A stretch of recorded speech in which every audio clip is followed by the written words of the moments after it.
2 oyda jigarlarini ishig'i qaytgan. Jigarga bu qora sedanani foydasi juda ham katta. Jigar kasalligini har turlari davolanyapti. Mana jigari qotishlar, ishlar borlarda ham mana xolis, tabiiy, jonli otsiv keldi. Assalomu va hurmatli meni kuzatadiganlar.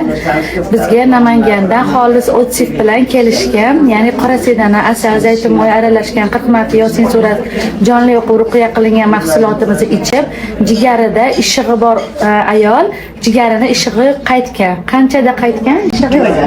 2 oyda jigarlarini ishig'i qaytgan va qo'lim ishardi dedilar. Qo'lim ishig'i ham qaytgan dedilar. Yana qanaqa kasallar yo'qolgan? Ketiklashdi, ancha quvvat ko'tardi. Charchoq yo'qoldimi? Charchoq yo'qoldi. Gepatit sayim borligi uchun kam quvvat bo'lib yaramay yotardim-da, hozir tetikib qoldim. Davolanganim yo'q bu yil masalan. Har yilda davolanib turardim. Bu yil shuni ichganim uchun davolanmadim. Banzada yotmadim.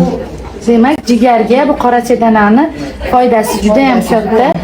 Biz 3 yildan beri mana shu mahsulotni odamlarga targ'ib qilayotgan bo'lsak, 3 yildan beri jigar kasalligini har turlari davolanyapti. Mana jigari qotishlar, ishlar borlarda ham mana xolis, tabiiy, jonli otsiv keldi va onalari ham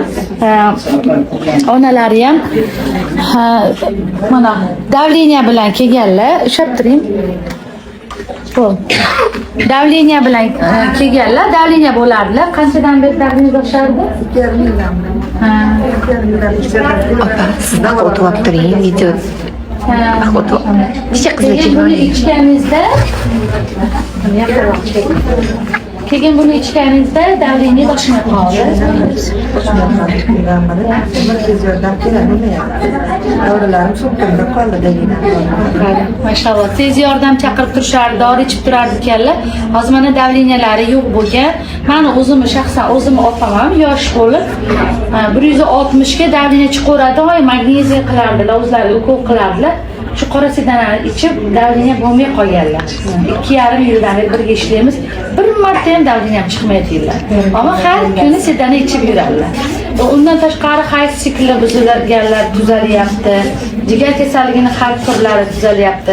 Mana shu opamiz ham jigar kasalligidan tuzalib, otsiv qilib, qarindosh urug'lariga qora sedana olgani kelibdilar. Shifo bo'lsin, ofiyat bo'lsin. Rahmat sizlarga. Yo'qmasdan xolis otsiv berganlar uchun to'la sog'lik bo'lsin. Rahmat, yashash.